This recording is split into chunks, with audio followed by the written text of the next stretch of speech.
Hello, my loves. It is the 10th anniversary of yours truly. Well, I guess that was like last week, but whatever. So, I wanted to rank all the songs from this amazing, beautiful album. I am going to be ranking them from my personal least favorites to my personal favorites. So, not what I think is the worst song to best song, just how I like them all. So, starting at number 12 is Almost Is Never Enough. It's boring. I'm so sorry. It's just boring. This song puts me to sleep. What can I say? I just don't find myself going back to this one a lot. It's just too slow. And the thing is, it's a good song. I don't even think it's remotely bad at all. It's gorgeous. She sounds gorgeous. Nathan Sykes sounds really good on it. All the elements of a low-key, jazzy piano ballad are in the song, and they're all executed perfectly. I just don't like this type of song. That's the thing. It is a fundamental issue.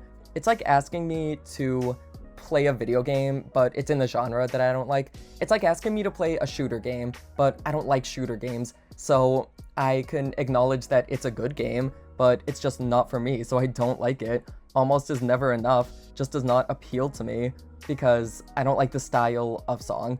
It's also not sad enough. Like, I'll always say this, I do love a slow song, but it has to be devastatingly, miserably depressing. Like, My Everything, the song, that is a perfect example. That song is so, so sad. Whenever I listen to it, I am crying, and that is why I listen to it very often. But Almost Is Never Enough, it just never did that for me. It never brought me to tears. It never brought me to my knees. I just never had that response to this song.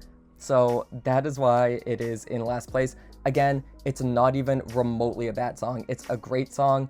I just personally do not like it. The video for it was cute. I remember the video. Nathan Sykes looked so adorable. I used to have such a huge crush on him. I still do. Who the hell am I kidding? But his voice is really so good in this song. He sounds great. He's definitely the best part of it. Well, not the best part, but he works with Ariana really well. And I wish that they would collab again, just on a better song. Anyways, now that I've pissed off all the Wanted stands, number 11, Tattooed Heart. Not gonna lie, I also find the song boring. I am so, so sorry. I am clearly not the demographic for a doo-woppy 50s throwback kind of song like this. And again, the song is excellent. She sounds very natural in the style, but I just don't like the style. That is the thing. It's just the fact that it's such a throwback.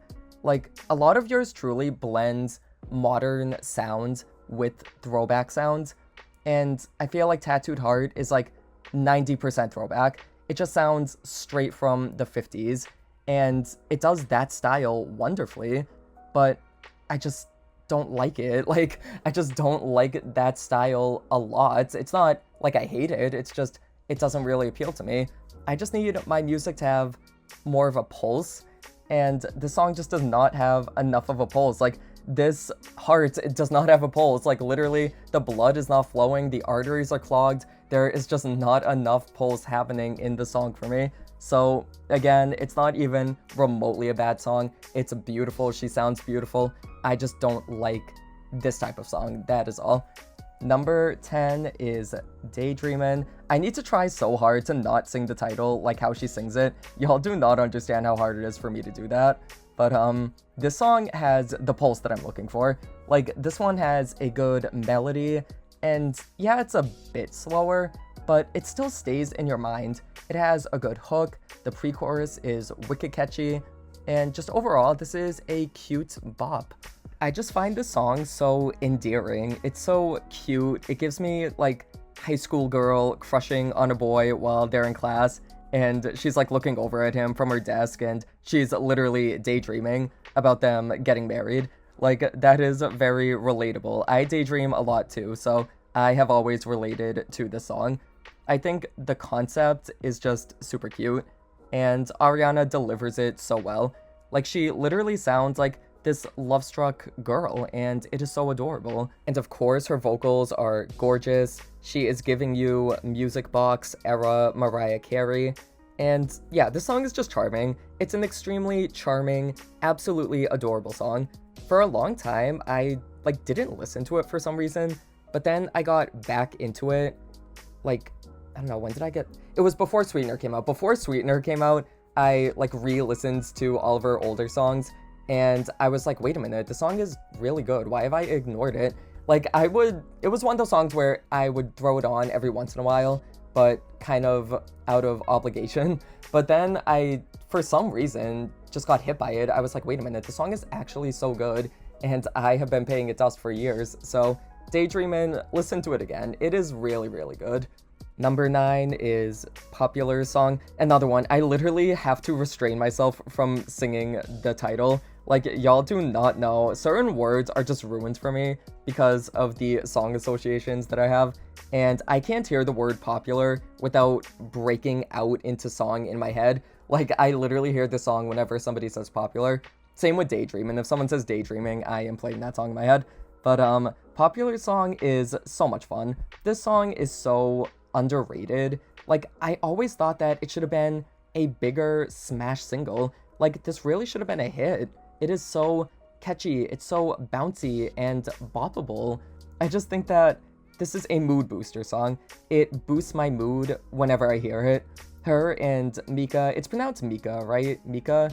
I don't know. I don't think it's Micah, so yeah. Anyways, her and Mika are so good. They have such natural chemistry with each other.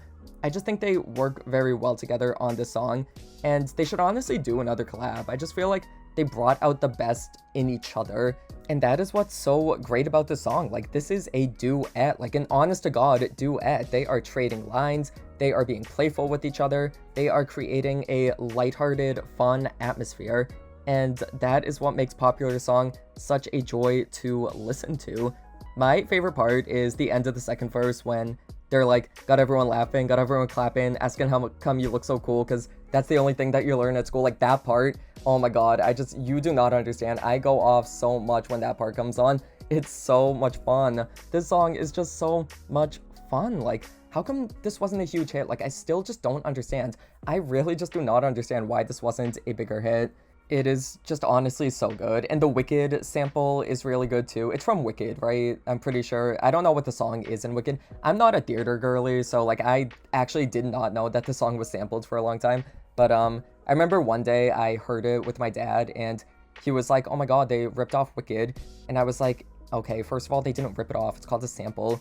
But also, I actually did not know that it was from Wicked, so I don't know. I think that it's a cool full circle moment that 10 years later, she's actually starring in Wicked.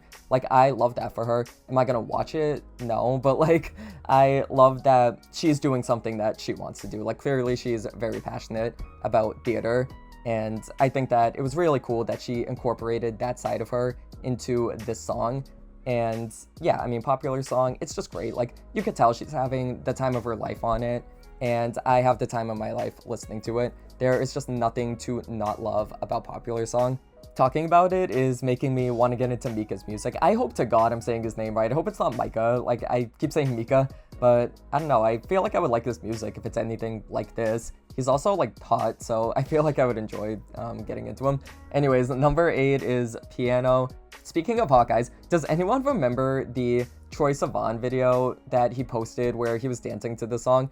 I remember I, like, fell in love with him right then and there. I fell in love with him before, but like, I was just like, oh my god, he's a faggot and he loves Ariana Grande and we're gonna get married. Like, I was just so entranced. I was so happy. But anyways, the song itself, Piano, is literally such a great song. This is such a catchy earworm. Like, this song just hammers itself into your head. It is so upbeat and relentlessly catchy. Like, I feel comfortable calling this the catchiest song on the album. I genuinely feel comfortable. It's at least a top 3. At least a top 3 most catchy song on Yours Truly. And Ariana sounds so animated in it. Like, she sounds like a Barbie doll come to life. She sounds like a Disney princess, which was clearly, like, the vibe that this whole album had. Like, Yours Truly to me has always been half 90s, early 2000s R&B, and half Disney princess music with a sprinkling of EDM. And those genres actually complement each other really well throughout this entire record. But I do think this one leans more heavily on the Disney princess side. Ironically, since she came from Nickelodeon, but whatever. Piano sounds like a song from a cartoon movie, and I don't mean that in a bad way. Like, it actually manages to sound youthful without sounding childish. I don't think this song is too juvenile. Like, I truly think anyone could listen to it and enjoy it, and I definitely enjoy it. Piano is a bop. She invented pianos with the song. How amazing. So revolutionary. Number 7 is Better Left Unsaid. This song is kind of a joke with me and my friend. Like, this is a very extreme example of the multiple genres of yours truly. Like, literally, the verses are pretty and twinkly, and she sounds heavenly. And then, right as you get to the chorus, it's just a straight up rave. Like, out of nowhere, it just turns into this crazy EDM track with the guy screaming, "If you want to party, put your hands up," in the background. I think that guy, the guy who's screaming that, I think that's Leon Thomas, or Andre from Victorious, because he was a part of the Rascals, which was the production team that was behind a lot of this album. And whenever you hear the guy screaming that I'm pretty sure is Andre from Victorious. So that's a cute little throwback to her previous life as a Nickelodeon star. But this song is so funny to me, but it's a banger. Like, in theory, it shouldn't work, but it does. It is equal parts Disney princess song and EDM song, and that doesn't sound like it would work together. And granted, when I first heard it, I was like really caught off guard by it. You know what it reminds me of? It reminded me of Chillin' With You by Britney Spears on Britney Jean, because that song is similar because it starts off all pretty and slow, and then you get to the chorus and it's just this out of nowhere like EDM track. And I actually like Chillin' With You, but I think Better Left Unsaid is a better song personally. I am so sorry, Jamie Lynn. But Better Left Unsaid is just such a banger. The thing is, I think Ariana's voice works really well on a pretty twinkly track, and I also think it works really well on an EDM track. Like, I wish that you would do more EDM personally. Like, that's just me being selfish because I love like dance music, and my favorite song from her is Break Free, so like obviously I want more music like that. But I think Better Left Unsaid manages to blend both genres really well, and it's just the fact that her voice stays consistent throughout it. I don't know if that really makes any sense, but like, I think that it's not necessarily as jarring of a song as I used to think it was, just because her vocal performance just stays consistently angelic throughout the whole thing. Like, she just sounds so good on a dance track and on a Disney princess track. Like, I think that it just works because Ariana herself suits both styles. So that is why Better Left Unsaid is such a banger. Like, I love Better Left Unsaid, and it's also a really good closing track too. Like, there is this sense of finality to it, I guess, especially with like the drums at the end. Like, it just feels like this is the wrapping up moment, and I think that it works really well as that. So Better Left Unsaid, an absolute banger. Listen to it if you haven't heard it in a while. Number 6 is Lovin' It. I used to be so obsessed with this song. I still am, but like, I had multiple phases of the song. Like, there wasn't just one time that I was obsessed. Like, this came in installments. Like, there were installments of my obsession with this song. Like, every now and then, I'll just get re-obsessed with this song because it is so good. Like, this is such a great 90s, early 2000s R&B throwback. Like, obviously it has the Mary J. Blige sample from Real Love, which works really well. Obviously, it harkens back to that time. And Ariana sounds so effortless in this genre. Like, she just sounds so natural, and I love when she incorporates this sound because it really suits her voice very well. And I feel like a lot of people don't get that from Ariana. Like, post Yours Truly, like, post 2013, I feel like people didn't give Ariana enough credit for being an R&B girly, and they just saw her more as a pop girly. And yeah, she's that too, but I feel like she suits this lane really well. Like, she suits this genre extremely well, and I wish that more people would like recognize that. Like, she is just so good in R&B, and this song is a great example of that.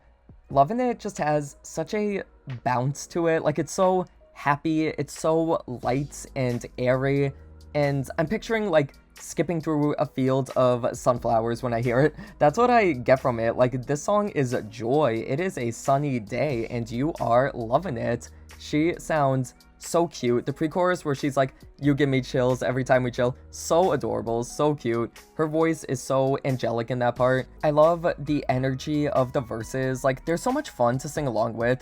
Like, the little hold up, wait, like, so much fun. And that's like really all I could say about the song. Like, the song is just fun. Like, this is just a simple bop. Like, it is a serotonin booster song. It simply makes me happy.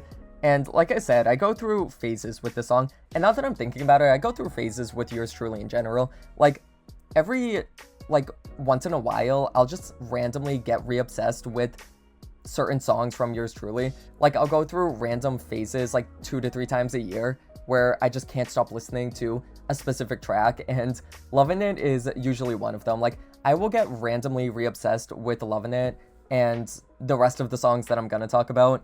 And that is just a testament to the quality. Like, the fact that I'm still listening to it 10 years later is just crazy. I love Lovin' It. I am literally loving it.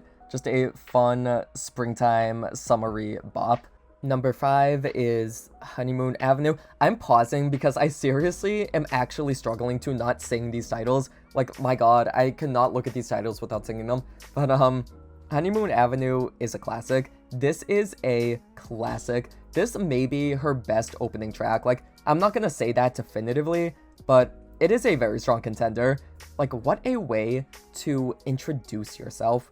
Like, this song works not just as an intro to the album, but as an intro to Ariana Grande, the artist, like the former Nickelodeon star who has now grown into her own. This song is like a declaration of her artistry. It has the R&B influence, it has the 1950s influence, it is timeless sounding. Aside from the ending, like, the ending has never been, like, totally in sync with the rest of the song to me. Like, with the robotic voice, it still is a little bit jarring to me. It's very 2013 sounding, and I don't think it ruins the song or anything, but I have always been kind of split on that part, but it's fine. Like, I don't mind it anymore. I think I've just gotten used to it. But, no, this song is, like, timeless. It is just a piece of classical music. Like, this song should be played in fancy hotel lobbies. Like, it should be sung in high-end lounges. This song is rich. Like, she is class. She is elegant. It is so incredible. And I also love a car metaphor. Like, I love a good car metaphor in my songs. And obviously the song is that, like, my heart is stuck in bumper-to-bumper traffic. Like, what does that actually mean? What does that mean? I have no idea, but, like, it sounds pretty. That's what matters. It sounds pretty. And the chorus is so catchy. It just has such a great melody that'll stay in your head. It is just a very memorable song. And I also love how it's the longest song on the album. Like, I feel like this should be the longest song. It just feels like it should be nearly 6 minutes because it's this journey. It just feels like a big moment, especially in the beginning with the violins just welcoming you into the world of this album. Like, the beginning to me has always felt like the curtains rising up and you're being introduced to Yours Truly. It's theatrical, it is drama, it is everything that makes this album great. Like, this song is the quintessential Yours Truly song.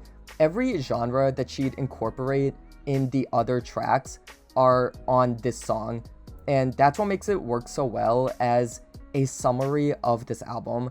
Honeymoon Avenue is the spark notes of Yours Truly. Like, if you want to get the vibe of Yours Truly, if you want to get the gist of it, you just have to listen to this song and you'll get it. Honeymoon Avenue is a masterpiece. Her recent performance of it was so good too. Like, that was so amazing. I love seeing her sing her older songs with, like, a more matured voice, and she just sounded absolutely incredible. Honeymoon Avenue, like, what else can I say? A classic, a stone cold classic. Number 4 is Baby I. This is the best early 2000s throwback on this album, in my opinion. Like, you could tell someone the song was released in 2002 and they would believe it. It is so well done. Baby I is such a joy. I love how the song just slowly builds. Like, she's not really coming out the gate hitting a bunch of high notes. She's taking her time. She's creating the sweet, tender love scene between her and her man with a more, like, hushed tone.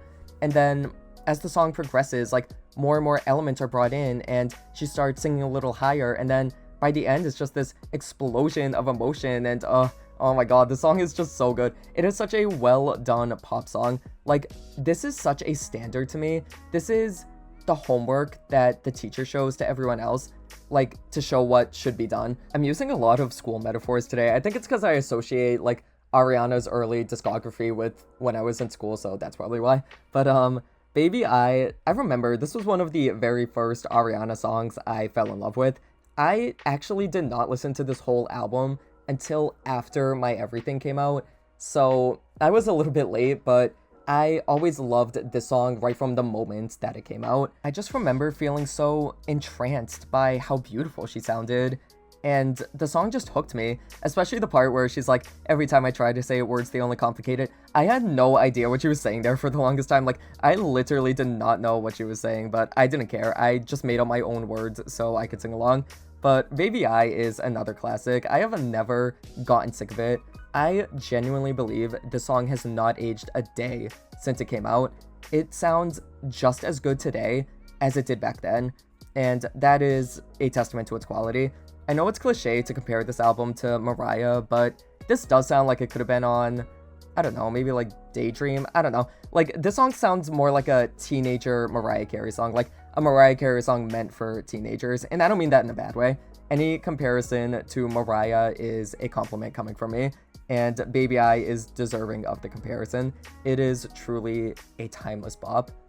Number 3 is The Way. This was where I first fell in love with Ariana. Like, I remember every single day on the bus when I was in 8th grade, yeah, I was in 8th grade, I would hear the song because they always played it, and for a long time I was fooled, and I literally actually thought that this was a late 90s song, like an early 2000 song or something. And then when I finally looked it up, I was like, oh, this just came out. And then I just became so in love with it. Like, I was so in love with the song. I still am.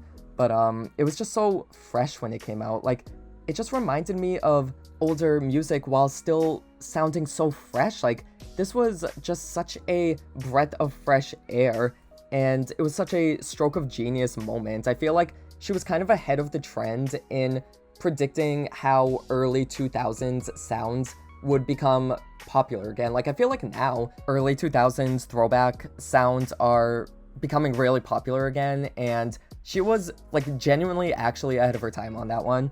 So yeah, The Way is just such a great song. Nowadays, the song makes me cry. Like, it really just gets me very emotional. You know when you associate a song with a time in your life that you can't go back to?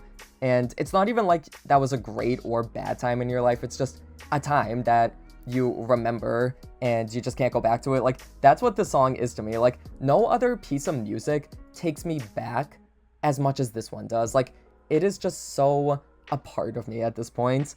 And also just, you know, the fact that Mac Miller, rest in peace, was on this, it just gets me emotional now. Like, I can't really listen to it without like thinking about that, and it's just sad. Like, I remember the day that he passed, I was working and I saw the news like while I was at work, and then I went home and listened to the song and just like bawled my eyes out. Like, I never kept up with Mac Miller really. I don't really know his music at all, but it was just sad because he was so young, and it was obviously a tragedy. And I was just thinking, like, oh my god, how awful for his family, and Ariana, like, what must she be going through right now? Like, I just can't listen to the song without like getting sad about that. Like, I know that it was 5 years ago, but it still like kind of makes me choke up. Like, I can't really listen to the song without being a little bit sad about that. But enough being sad. Like, I should probably just actually talk about the song. The song is so good. Like, the song itself, it is just such a great song. This is another timeless bop. Like, everything from the Still Not a Player sample to Ariana and Max, like, playful chemistry they have with each other, and the whistle notes that she's hitting at the end, like, everything about the song is just so good. Like, the song just carries so much good energy. It is so happy. It's a happy place song, and it's just ironic that nowadays it makes me feel sad. Like, the song itself is so joyful, but knowing what ended up happening and my own like personal life attachment to it just like gets me in my feelings. It gets me in my feelings, I can't lie. The song is a spiritual journey for me. It is embedded in my soul. and I just love it so much. Like, if I had to make a soundtrack to my life, this would absolutely be on it. It's a guardian angel song for me. Like, there's just always been something very comforting about her saying, "Don't you worry, babe, you got me." Like, I feel like this song has always got me. Like, if I want a good cry or if I want a good time, this song is always there. I love the way. Literally, I love the way. Number 2 is Right There. This is my favorite single from this album, and it's the song that grew on me the most. I always loved it, but over the years, I just found myself going back to it more and more frequently. Like, I listen to this song on a fairly regular basis, and I think that's because it serves me the princess fantasy that I want. Like, I always imagine the video where she's in that beautiful dress, and she's on the balcony, and Patrick Schwarzenegger is there, who is so hot, by the way. Oh my god, he is so hot. But, this song just gives me, like, girly princess fantasy, and I love that. There's such a lighthearted, sweet, like, saccharine quality to it that just keeps me coming back. I love the production, how it blends classical sounding instruments with modern music. Big Sean's part is great. 5-course meal, even though you don't mind the drive-thru. I still sing that if I'm ever, like, in the drive-thru line.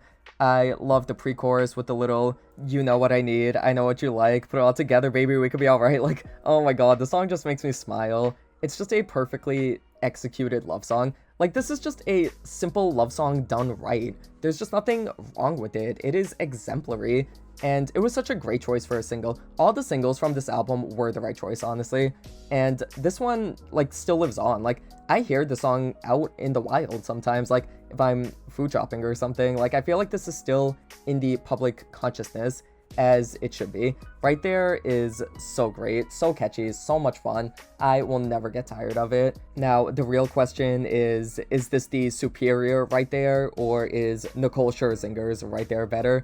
Like, that is a very even matchup to me, actually. I love Right There by Nicole Scherzinger. That song should have been such a huge hit, but I think I like Ariana's Right There just a little bit more, a little tiny bit more. I am so sorry, Nicole, but I gotta go with Ariana. Number 1 is You'll Never Know. This is kind of a weird pick. Like, I'm not sure if this is a commonly beloved fan favorite or what, but this is definitely the song I've listened to the most off this album. It's the one that gets stuck in my head the most, and it is definitely the one that I could listen to literally every single day and just not get tired of. This song is exactly what I want from a pop R&B track. It's upbeat, it has so much energy, it makes you move, like, you have to move while listening to this. It sounds so pretty. Again, this sounds classy. There is a playful elegance to the song. That's what it is. It is a playfully classy song. Like, I'm picturing a video where she's shopping at Hermes or something. I don't know designers or anything, but she's like shopping at a really bougie shop, and she sees her ex-boyfriend, and then she's walking down Rodeo Drive with her girls, and they're doing a little choreography. I don't know. The vision is coming together. Like, the vision is here. It needs work, but the seeds are there. This song, like, should have been a single. Like, I really wish there was a video for it. It is too damn good to not have one. You'll Never Know has the best pre-chorus on the album, when she's like, "But if you would have manned up, put your hands up, stand up, tell me how you really felt." Like, tell me that part does not get stuck in your mind for weeks after listening to it. Like, I am going to bed, and that part is specifically gonna stay in my head all night. I am not going to get any sleep. It is so maddeningly catchy, and it's literally gonna keep me up. I also love how the song has an attitude to it. Like, she's saying, "Have my heart all in your hands, but what you don't understand is a girl like me don't have no time to waste around." Like, she is done with this man. She is saying, you blew it, and you had your chance, and now it's done, and you'll never know what we could have been. I love that. I love songs that are about thinking about what could have been, and usually songs like that are sad, but the song is the opposite. It's fun. It's her being like, "Oh well, it's not my fault, you're a little too late, you're the only one to blame." Like, I love a good "Bitch You Blew It" song, and You'll Never Know is a unique one, because I feel like songs like that are usually either angry or sad, and I love songs like that too, but You'll Never Know takes a different approach. It's almost like she's celebrating how she's moved on, and she's over him, and now she's just rubbing it in his face that he can't be with her. I love it. It just makes the song so enjoyable, and again, like, lighthearted. This is such an easy song to throw on for an easy, breezy, beautiful time. It is an earworm. It is a joy to sing along with. Every individual part of the song works. It has that gorgeous 90s throwback production. It sounds so like bouncy and boppable, and Ariana sounds like she's having so much fun, just effortlessly cruising through the verses. And overall, the song is just a great time. Like, I don't necessarily have the same level of personal attachment to it that I do with the other songs. Like, I've never been in a situation like the one in the song, and I also can't say the song takes me back necessarily in the same way the others do, but it's my favorite simply because it makes my pussy pop. Like, what else can I say? It really is just that much fun of a song. I have never gotten tired of it. In all the years that I have overplayed the hell out of it, I have never once gotten tired. I enjoy it the exact same amount now that I did when I first listened to it. And frankly, I don't see myself enjoying it any less in the next 10 years. It is just that great to me. Go listen to You'll Never Know. You will not regret it. It is concentrated happiness in song form. But that is my ranking of this beautiful album. It's weird. I was gonna say I can't believe it's been 10 years, but I actually can. Like, I feel like this album, even though I first listened to it like a year after it came out, I still just feel like I've known it forever. Like, this is just such a standard to me, and it just holds up so great. Like, this album holds up so incredibly well. There's definitely some dated production choices on it, but I don't really mind that at all. Like, I feel like it adds to the charm. And even though this is probably my least favorite Ariana album, I think the highlights of it are some of her best songs, period. Like, I think as overall bodies of work, her other albums are better, but some of her all-time best songs are on here. My top 6 songs from this album are probably in my top 25 favorite Ariana songs, top 30 at least. They are just that good. I feel like this list is mostly set for me, but it could change a little bit. Like, I feel like the skeleton is correct, but on any given day, could some of the songs switch around? Yeah, sure, but the top 6 is like pretty much set. I think that the top 6 is basically how it's always been. I've had a very long time to digest this album. I have been listening to this album for many years, so I have a good grasp on what my favorites are. But that is my ranking. Thank you guys so much for listening. Let me know what your guys' favorites from this album are, and I will see you next time.